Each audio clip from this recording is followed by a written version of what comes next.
The silk clung to her skin like starlight, flowing with every breath she took, yet feeling no different than shackles. Princess Tiaria stood at the edge of her balcony, high above the cascading silver waterfalls of the Etherean palace. The air shimmered with lunar mist, and the scent of crystalline blooms wafted from the gardens far below. It should have been peace. It should have felt like home, but all she felt was caged. Her fingers curled around the transparent alloy railing, nails digging into the smooth surface as her thoughts spiraled. 16 years of protocol. 16 years of conditioning. Humans are contamination. Humans are chaos. Humans will rot your bloodline from the inside out. The words weren't hers. They were Grand Chancellor Kale's, High Priestess Thamaris, her father's, before the incident. They echoed in her skull like weaponized hymns. Repetition forged them into truth. Fear made them law. She hated that she still believed them. A sound, soft, deliberate, broke through the mental noise. Not the swish of ceremonial robes. Not the whisper of a maid's tread. Boots. Military boots. Quiet ones. She turned, pulse spiking, breath snagged in her throat. He stood 3 paces behind her, framed by the arch of the balcony doors. Human. No, not just human. He radiated defiance like others exuded perfume. His clothes were utilitarian, black, tailored for movement, but they fit like they belonged to royalty that didn't care about thrones. Shadows clung to him like allies.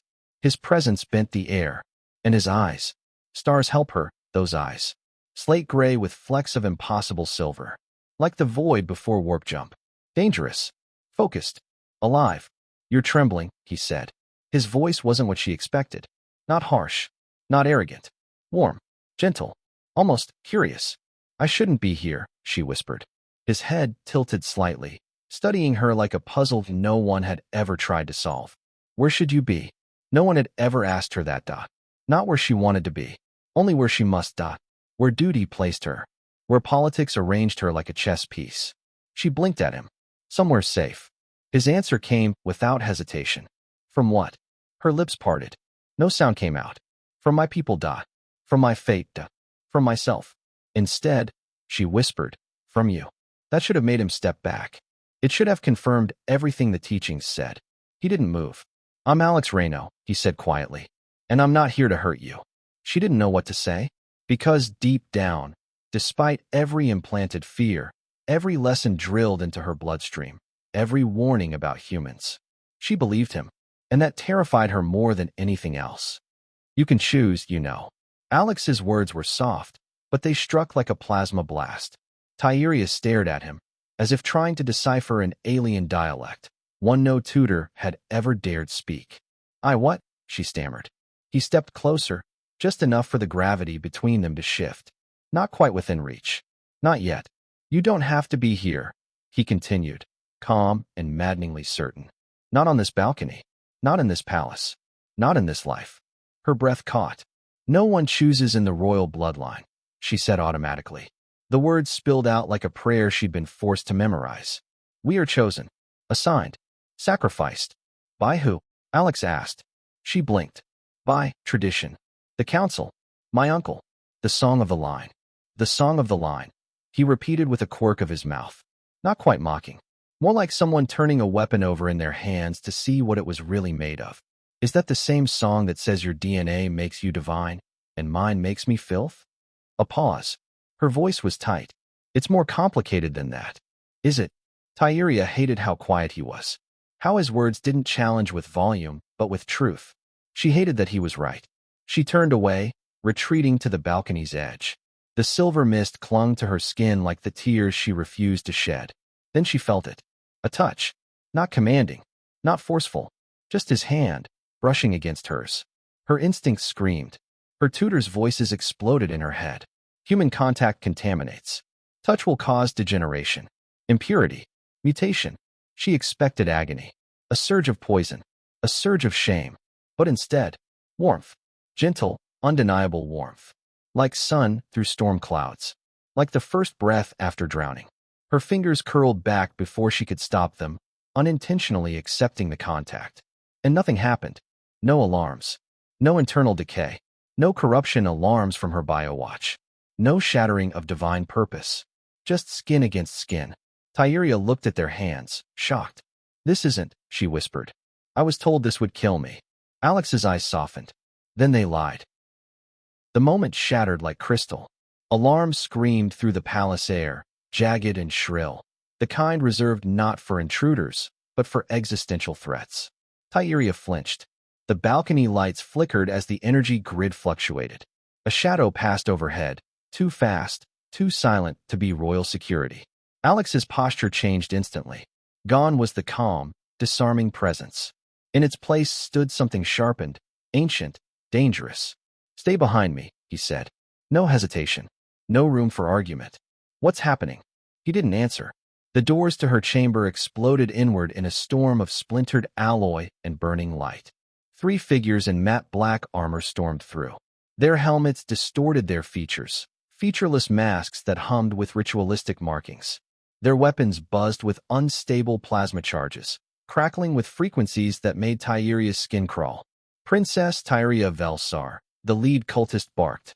By decree of the Rift Order, you are hereby claimed as a vessel of resonance. You will come with us. The words made her blood run cold. The Rift Order. Her uncle had said they were myth. Fanatics. Extinct. But here they were, in her room, with weapons humming at her pulse. Alex didn't flinch. You've made a mistake, he said conversationally, placing himself directly between her and the weapons. She's under my protection. The cultists laughed, sharp, unnatural noises through modulated vox. You? A lone unarmed human? Stand aside, or we'll burn you down. Alex smiled. It was not kind. Not human. I wouldn't recommend that. They fired. The blasts lit the room with death, violet and blue plasma spiraling toward Alex like threads of oblivion. Tyeria screamed, and watched the impossible happen. The beams didn't hit. They bent, curved around him as if space itself rejected their path. The bolts spiraled harmlessly into the walls, melting metal and marble, but leaving Alex untouched. One of the attackers blinked, raised a second weapon. It dissolved in his hands like salt in rain. The third cultist took a step and froze mid-motion, suspended in air, trapped in an unseen stasis field that thrummed with harmonic dissonance. Alex hadn't moved, hadn't lifted a finger. What are you? Tyeria gasped. His jaw tightened, as if the answer pained him. Someone who keeps promises. He turned to her, eyes glowing faintly with something that wasn't science. We have to go? Now. She hesitated, until another detonation rocked the palace from below. Your uncle just made his move, Alex said grimly. This isn't about you anymore. It's about what's inside you. They flew for hours, through collapsed stargates, across storm-shattered moons, and into a breach in space no imperial map dared mark. The ship, a stealth-class glider with a hull that shimmered like void silk, pulsed with quiet intelligence, responding to Alex's neural commands before his fingers moved. Tyeria said nothing the whole way. She clutched the seat harness, eyes fixed on the distorted stars. Behind her, the past burned. Ahead, the unknown. When they emerged from the breach, the void sang. Not in words, but frequencies. Harmonies. And then she saw it. Nestled in a hidden valley wrapped in twilight mists and bioluminescent vines, the Reno estate appeared like something from a legend, or a dream distorted by grief and hope. Structures of stone and breath glass spiraled upward like frozen music. Trees from a dozen worlds intertwined, roots merging across species. The land thrummed with life, not mechanical life, but something older, deeper. The ship landed without a sound. As the hatch hissed open, warm air enveloped her. It smelled of sun-baked soil, wild herbs, and bread. Real bread. Tyeria stepped down and nearly staggered. The ground itself pulsed gently beneath her feet, like a heart. The pathways lit at their approach, not with sensors, but recognition. The house is alive? She asked, awe slipping through her voice. Alex smiled, guiding her forward. It's more like aware. My family built this place with the song. Every wall, every stone is attuned to us. They passed under an arch woven from living wood and starglass. Beyond it, warmth. The kitchen, if it could be called that, was the beating heart of the estate. Copper fixtures adjusted themselves. Floating planters followed the starlight through shifting windows. At the center of it all stood a woman with streaks of silver in her hair and storm-gray eyes. She looked up and smiled. a smile that reached all the way through Tyria's armor of caution. Alex, she said, flour dusting her hands. You brought company. He hesitated. Mom, this is Tyria. The woman's gaze landed on her. Not judging, not weighing, just seeing. Well then, she said, wiping her hands on a cloth. You must be the princess who's got my son walking into doors and staring at walls. Tyria blinked. I what? He's been distracted, the woman said with a wicked grin. Classic symptoms. Mother. Oh hush, Alex. Let me meet the girl. She crossed the space in 3 steps and took Tyria's face in her warm, calloused hands. Tyria flinched, but didn't pull away. What came next wasn't magic. It was understanding. The woman's eyes softened. Oh, sweetheart. What they've done to you. It's like your soul's been folded in on itself. I don't. Tyria tried, but her throat locked. You don't have to explain. You're safe now. Not controlled. Not used. Just safe. The warmth of the kitchen still lingered, but Tyria felt exposed, like her ceremonial robes had been stripped away, leaving only raw nerve and silence. Maylee Reno, Alex's mother, had touched her not just physically, but inwardly. The sensation was impossible to describe. Like light brushing cobwebs in a locked attic. Like wind moving through memories that weren't ready to be remembered. Tyria sat stiffly at the long wooden table, her back straight, hands clasped tight. Maylee poured tea that smelled of starroot and something else, something steadying. She placed a cup in front of Tyria and took the seat across from her. No guards. No attendants. No layers of ceremony. Just one woman looking at another. I know you're scared, Maylee said gently. But I need to tell you something you've never heard before. Tyria said nothing, but her fingers tightened. You're not broken. The words hit like a seismic charge. You're not cursed. Not defective. Not tainted by compassion or curiosity. You're just compressed. Tyria frowned. What does that mean? Maylee leaned in, her voice low and full of fierce warmth. Imagine a flower, perfect, wild, vibrant. Now imagine pressing it between glass plates, holding it there for years. It doesn't lose its beauty, but it can't breathe. Tyria's throat tightened. I'm the flower. You've been pressed down by fear, tradition, protocol. So long, you forgot what open air feels like. But I was raised to serve, to protect the line. My purity ensures political stability. Stop. The command wasn't harsh, but it struck with the authority of a truth long denied. Maylee reached across the table, not to touch, just to be there. I touched your mind, child. I didn't break in. You allowed me. Tyria's eyes shimmered. Why didn't it kill me? Maylee smiled softly. Because your soul didn't want to be alone anymore. A single tear traced down Tyria's cheek before she could stop it. My whole life, I was told choice is dangerous. That my desires are a virus. That humans are flawed, Maylee finished. But so are Etherians. So is everyone. Flawed is not unworthy. Tyria stared at her tea, the steam rising like ghosts. I don't know who I am without the rules. Good, Maylee said. That means you're finally ready to become someone new. Night fell gently over the Reno sanctuary. Bioluminescent vines coiled around archways, pulsing in soft blues and greens like a heartbeat shared with the stars. The estate seemed to breathe with the rhythm of the land, of the song. Tyria wandered the hallway with Alex beside her. Their steps were slow, quiet. Her mind swirled with Maylee's words, with the impossible notion that she wasn't broken, just compressed. Then the walls shifted. Not physically, spiritually. The temperature dropped slightly, the light dimmed, the very air began to hum. And then he was there, standing at the far end of the corridor like he had always been. Tall, unmoving, his presence thicker than gravity. Alvar Reno, Alex's grandfather. His face was a study in contradiction, ageless yet ancient. Skin weathered like driftwood, eyes like neutron stars, watching across centuries. Grandfather, Alex said quietly. She's ready.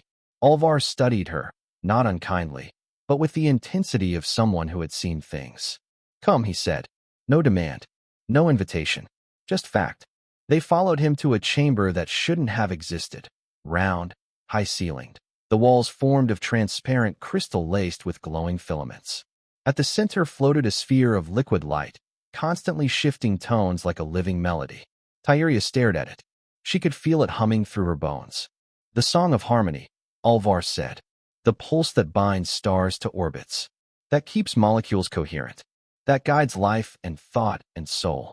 I've heard of it, she whispered. But it's myth.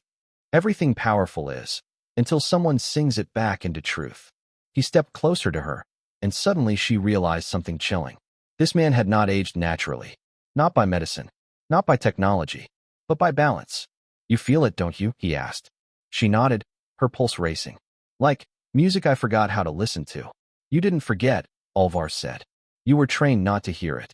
He touched the floating sphere, and it resonated, singing a note that made her vision blur with beauty. Then he turned to her. Your blood, he said slowly, was bred for this. Tyria went cold. What? Your lineage.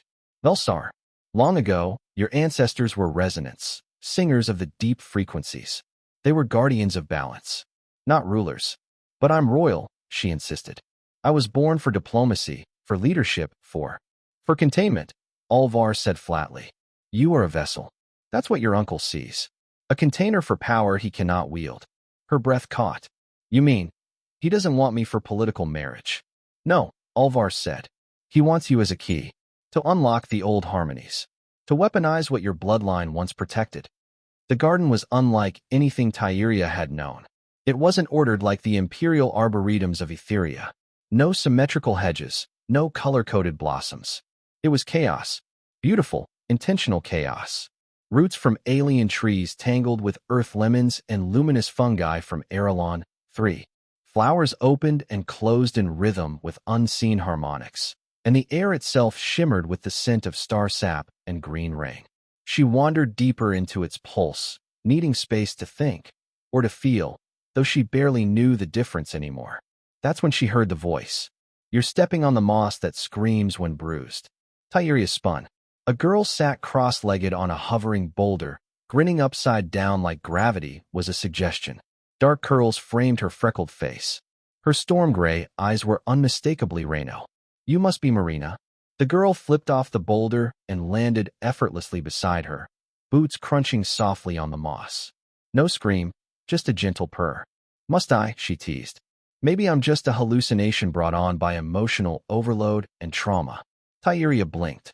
Marina laughed. Relax. I'm real. Ish. They walked in silence for a time, the winding path lit by soft-rooted biolights that pulsed like fireflies in love. Then, without preamble, so what do you want? Tyria frowned. What? What do you want? Marina repeated. Not your people. Not your uncle. Not Alex. You. Tyria opened her mouth. Closed it. I want peace, she said finally. For my planet. Try again. I want to protect the realm. Nope. Tyria stopped walking. I don't know. Yes, you do. You just haven't been allowed to say it. Marina picked up a small stone that glowed faintly with inner rhythm and rolled it between her fingers. My brother's in love with you, you know. Tyria's breath hitched. He barely knows me. Doesn't matter. The song doesn't care about time. It cares about resonance. Tyria sat on the edge of the fountain at the garden's heart. The water shimmered with liquid light, whispering gentle notes in the back of her mind. I don't want to be a symbol anymore, she said softly. I don't want to be purity incarnate, or a pawn, or a diplomatic shield. She looked up, eyes burning. I want to be myself. Marina grinned. There it is. Tyria's hands trembled. Is that selfish? No, Marina said. That's truth. And it's about damn time. The night sky above the Reno estate shimmered with fractured constellations, their reflections dancing across the glass-laced courtyard like a symphony in motion. Somewhere, soft music played, not through speakers, but through the walls themselves, resonating with the house's breath. Tyria stood at the edge of the reflecting pool, watching ripples form where moonlight touched the surface. Her mind was no longer a cage of protocol. It was a field of static electricity, alive with questions, and one overwhelming presence. Alex. He approached without sound, but she felt him in the air before she saw him. The bond was growing, not forged, not forced, but born from something older than language. She turned. He didn't speak, not at first. Just looked at her like she was the answer to a question he'd never dared ask. You feel it too, don't you? She said. He nodded. It started the moment you touched my hand. Tyria's pulse thundered. The song. More than that, Alex said. A resonance. Between you and me. Not just blood or biology. Harmony. Her voice was barely a whisper. But we're not the same. No, he said softly. We're different frequencies. But when aligned, we amplify. The silence between them became charged. Not awkward, sacred. She stepped forward, close enough to feel the heat of him. Meili said, I'm compressed. You're the first person who made me want to expand. Alex's breath caught. The bond is forming, he said. But for it to stabilize, we need unity, she finished. Of body, mind, and will. He didn't move. He didn't assume. He waited. I don't know if I'm ready, she admitted. That's okay, he said. We don't have to rush it. Tyeria reached up, fingers brushing the side of his face. But I want to understand what this is. Fully. The harmonic joining, he said. Our ancestors called it a sacred union. Not just physical. Psychic. Energetic. Soul to soul. And once joined, she asked, heart hammering. We become a singular resonance, he said. Stronger. Unbreakable. But forever altered. The word forever didn't frighten her. What frightened her was how right it felt. She leaned in, her forehead resting against his. The air trembled with potential. Then teach me, she whispered. Show me how to choose. Not because duty says so, but because I want this. Alex's voice was hoarse with emotion. I want it too. The glow of morning had barely begun to seep through the skylights when Meili summoned them to the kitchen. Tyeria arrived still wrapped in the quiet warmth of last night's emotions, fingers loosely intertwined with Alex's. The song between them pulsed gently, harmonizing their steps, their thoughts. It felt right. But Meili's expression was grave. She placed 2 cups of tea on the table, untouched by the usual warmth in her movements. Rogan was already seated, silent. Even Marina lingered in the doorway, for once not smiling. Sit, Meili said softly. There's something you need to understand. Now, before this goes further. Alex tensed beside her. Meili's eyes fixed on her son. You've already used the song. Against the cultists. To protect her. Tyeria nodded, uncertain. He bent light. Stopped time. And paid for it. Meili said, turning to Tyeria. Did he tell you? Tell me what? She asked, already feeling her stomach turn to ice. The song demands balance. Power used must be power paid. Meili drew a breath, steadying herself. Every full manifestation of harmony costs something. A piece of memory. A year of life. A sliver of identity. Tyeria's chest constricted. No, I'm fine, Alex said quickly. It wasn't a full resonance, just partial. How much? Tyeria whispered. He hesitated. 6 months, he admitted. Maybe a year. She jerked back like struck. For me, I chose to, he said gently. It was my choice. You're giving up your life? She said, rising from the table. Her voice cracked, her hands trembled. You could forget who you are. Forget me. Alex stood too, his voice calm but firm. I would rather forget than let harm touch you. No, she said, shaking her head. That's not fair. That's not love. That's martyrdom. Meili intervened gently. He loves you, yes. But he also resonates with you. The bond compels sacrifice, but not blindly. Not without purpose. And the other costs? Tyeria asked, voice thin. Sterility. Burnout. Madness. Rare, Meili admitted. But real. The song burns through weak conduits. Your bond is strong, but that strength demands unity. Rogan finally spoke. He's not dying, girl. Not yet. But you needed to know.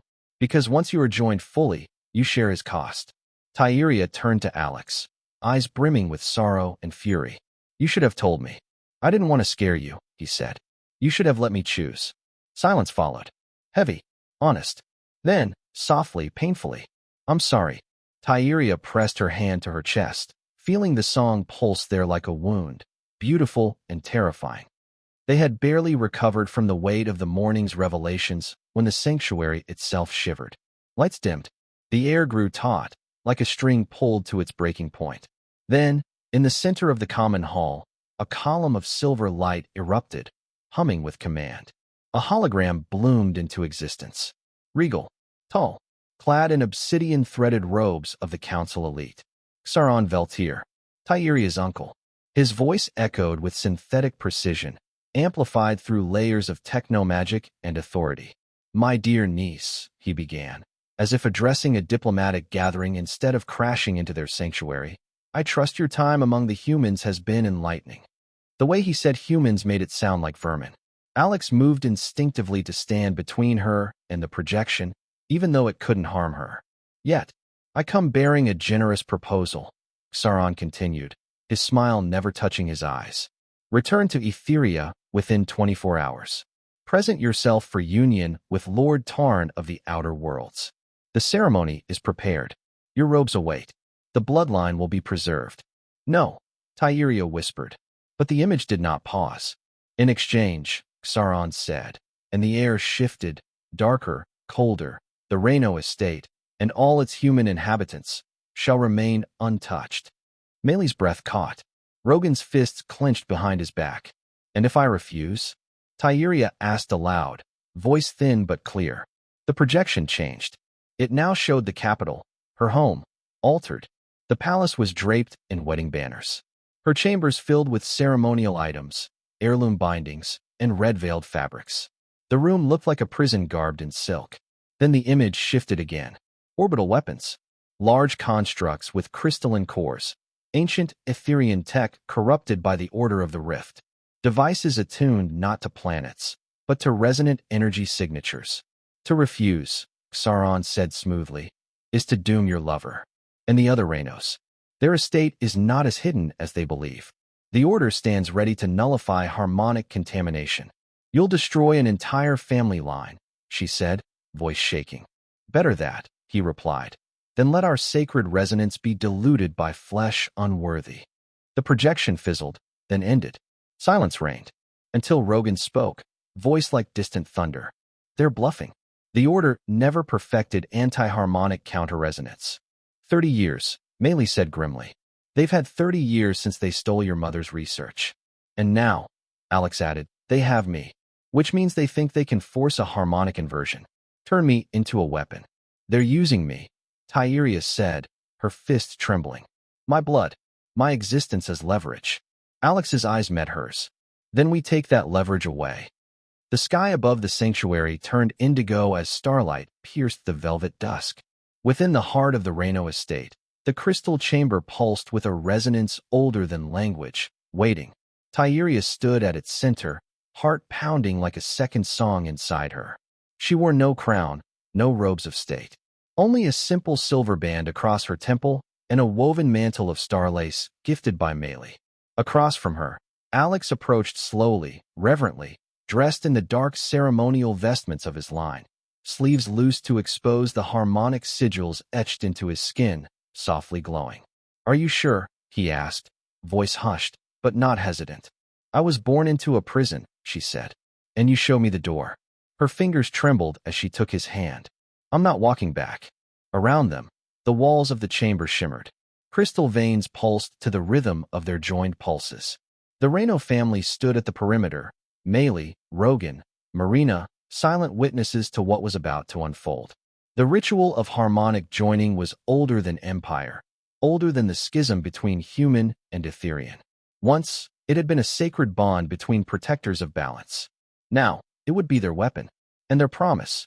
They stepped into the resonance circle, the floor responding with waves of light that rose like mist around their ankles. Alex's hands cupped her face. This is not a claim, he whispered. This is an invitation. And this, Tyria replied, resting her forehead against his, is a choice. The chamber responded. A tone began, low, steady, the opening note of the song, not sung, but felt. It came from within their blood, harmonizing through instinct and intent. Tyria let herself fall. Not physically, spiritually. Walls broke. Thoughts merged. Bodies aligned not through lust, but through trust deeper than any edict, any command. There were whispers, memories, fears, and love. So much love it frightened her. And then, beneath that, the song itself, no longer distant, no longer mysterious. It welcomed them, and they answered. The moment their resonance aligned fully, minds, flesh, and will, the chamber ignited with cascading sound. Not noise, not chaos, but melody. Their hearts beat as one. Their thoughts spun in unison. And in that shared pulse, transformation. She felt it. The old frequencies, the ones the Order of the Rift had corrupted, recoiling. unable to stand against creation. The joining was not just a fusion. It was a redefinition. Not two voices in harmony, but one new voice, deeper and more powerful than either could be alone. The Capitol loomed beneath a blanket of false celebration. Holographic banners draped over the palace spires, pulsing in ceremonial colors. White for union, crimson for legacy. Drone choirs sang wedding hymns programmed for obedience, not joy. Soldiers marched in silence, eyes glassy with implanted purpose. The throne room had become a stage of betrayal. Tyria and Alex emerged from the shadowed corridors beneath the palace, slipping through servant tunnels Tyria had explored as a child.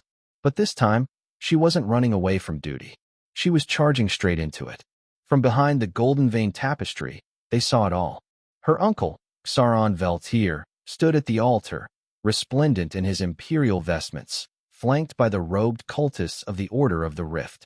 At his side waited Lord Tarn, tall, glacial, exuding entitlement like cologne. Around them, an audience of elites, political hostages, half-aware puppets, all arranged to witness her surrender.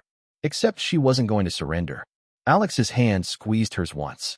"Ready?" he whispered. "No," she said, stepping forward. "But that's never stopped me before." They burst into the open, two figures bathed in light that shimmered with resonance. The wedding hymn faltered.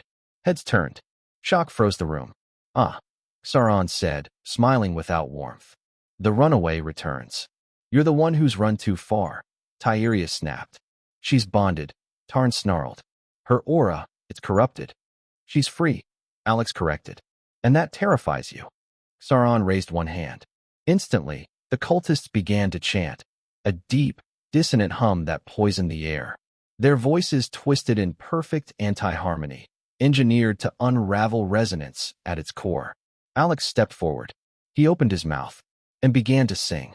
It wasn't music in any traditional sense, no melody, no lyrics. Just raw emotion sculpted into vibration. The walls quivered. The chandeliers above them trembled, shedding tears of crystal. For a moment, the anti-harmony faltered. Then it hit him. The inversion. The Order's chant countered every note. Not like a battle, like a virus, crafted to dismantle the song from within. Alex staggered. Blood trickled from his nose. His resonance faltered. His knees hit the marble floor with a sickening crack. The song within him began to collapse, twisted back upon itself. "No," Tyria breathed. The cultists pressed the assault. Alex cried out, not in pain, but in fragmentation. His memories blurred. His light dimmed. Then, Tyria moved. She stepped into the circle of resonance collapsing around him and sang. Not to overpower, to transform. Her voice wove into his, threading the dissonance with possibility. She didn't resist the anti-harmony. She accepted it, twisted it into complexity, and reshaped it through the bond they had forged. Together, they were not harmony and discord. They were evolution. The room pulsed. The chant wavered. And for the first time, the Order of the Rift, founded on control, silence, and erasure, felt doubt. The moment stretched, unbearable, eternal. Two opposing harmonies collided in the throne room. The song of the flow, born of love and resonance, and the anti-harmony, a weaponized dissonance meant to sever, shatter, and control. But neither force broke the other. Instead, as Tyria and Alex's voices entwined, something extraordinary happened. A third stream emerged. Not destruction, not submission. Transmutation. Tyria felt it before she understood it, the harmonic pressure refracting, weaving not through dominance, but through integration. Her voice wove counterpoint to Alex's, reframing every discordant frequency into a richer, more complex melody. The cultists' chanting fractured. Their voices faltered, not silenced, but redeemed. Around the room, hoods fell. Eyes cleared. Men and women who had once been vessels of corruption gasped, as if waking from a long drowning. One by one, they stopped singing and began listening. Even the corrupted orbital weapons displayed on the throne room's tactical hollow shimmered. Their energy cores, once vibrating with violent inversion, slowed, shifted, glowed with a steady, golden hum. "They're changing," Alex said, wonder thick in his voice. "The song is rewriting them," Tyria breathed. "Not deleting. Healing." Then came the breaking point. Xaron Veltier, her uncle, took a single step forward, shaking with disbelief. You were meant to be used, he snarled, voice hoarse. A vessel, a symbol. Not this. Tyria met his gaze. You tried to bind me with tradition, with blood, with fear, but you forgot one thing. Her voice rose, amplified by the flow of their joined resonance. I am not your pawn. You think love makes you strong, he spat. It makes you weak. I did everything to protect our legacy. You destroyed our legacy, she said quietly, by trying to control what was meant to sing. Sauron staggered, his control slipping. The anti-harmony screamed around him, but now it found no foothold, no channel through which to anchor. Tyria and Alex's union had changed the harmonic environment entirely. He collapsed to his knees. The royal crest on his chest dimmed. What have I done? He whispered. Tyria knelt before him, not as a niece, not as a princess, as a witness. You were afraid, she said. I understand, but the world is changing, and you can't stop a song that's already begun. Behind her, the throne room shimmered. The very walls vibrated with symphonic resonance. No longer a palace, no longer a battleground, but a cathedral of unity. The order was undone. 6 months had passed since the throne room sang. The galaxy had not fallen silent. Far from it. It had listened. Now it answered. In the grand hall of resonance, once the war council chamber of the Aetherian High Court, voices from across the stars gathered.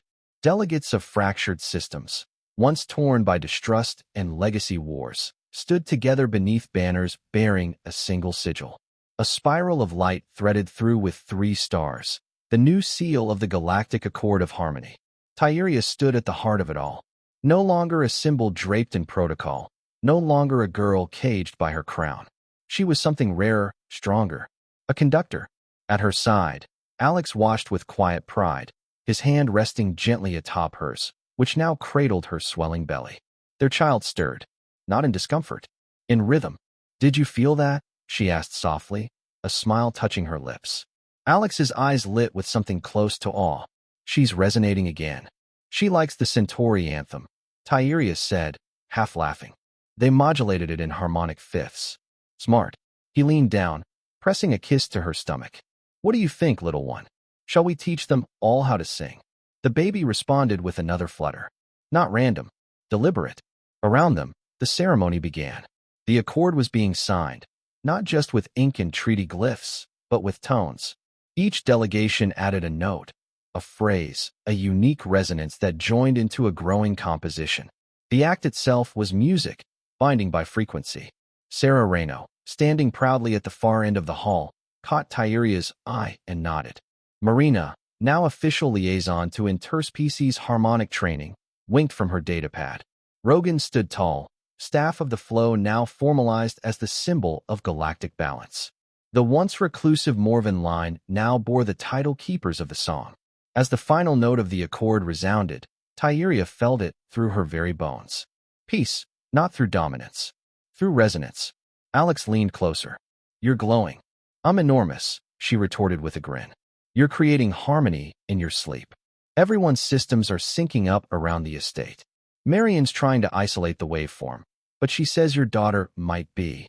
The youngest conductor in history, Tyria finished. Outside the hall, stars blazed with uncommon brightness, as if the galaxy itself were holding its breath. Are you afraid? Alex asked quietly. Yes, she said, and turned to face him fully. But for the first time, not of being free. The Morven estate shimmered in the twilight, not from lights, but from resonance. Vines from half a dozen worlds curled in synchronic spirals along the breathing walls. Crystal fixtures vibrated with ambient tones in perfect pitch to a lullaby no one had sung aloud, only felt. Tyria sat in the garden's inner glade, her daughter asleep in her arms. The infant's breath rose and fell in measured cadence, each exhale releasing ripples in the ambient frequency. Around them, leaves shifted, stones humped, lights flickered in time. The song of the flow was no longer an abstract force. It had become her life. Alex approached with soft footsteps and reverent silence. In one hand, he held a woven cradle made from resonant reeds grown only where worlds touched. In the other, she recalibrated the weather sensors. He said with a laugh as he sat beside her. Again, Thyria looked down at her daughter's peaceful face. She doesn't know she's doing it. She does. Just not how. They sat like that for a long while. No grand plans, no interstellar edicts, just the warmth of a new beginning. New alliances had formed in the months since the Accord. The Centauri pledged an academy for harmonic adepts. The Vorthons contributed environmental stabilizers tuned by the song, and even fractured Etherian houses had begun to reintegrate under the banner of shared resonance. But for Thyria, the grand orchestration of galactic peace paled in comparison to what she held now. A child, a choice, a new self. No longer a symbol on a balcony, her skin draped in silk and her heart chained by heritage. No longer a weapon poised between bloodlines. She was a woman who had chosen her voice, her partner, her path, and had been chosen in return. The sensors flared once, indicating incoming resonance signatures. Visitors, family, friends, allies. She would greet them soon. But for now, she rested, her song quieter, gentler, no less powerful. The world still turned. Politics still pulsed. Threats still whispered at the edges of the stars. But the harmony was holding, and it approved. Alex brushed a kiss across her temple. She's going to change everything. Thyria smiled without opening her eyes. She already has. The wind rose gently, rustling the garden's petals and lifting the song again, soft, steady, sacred, and the galaxy listened.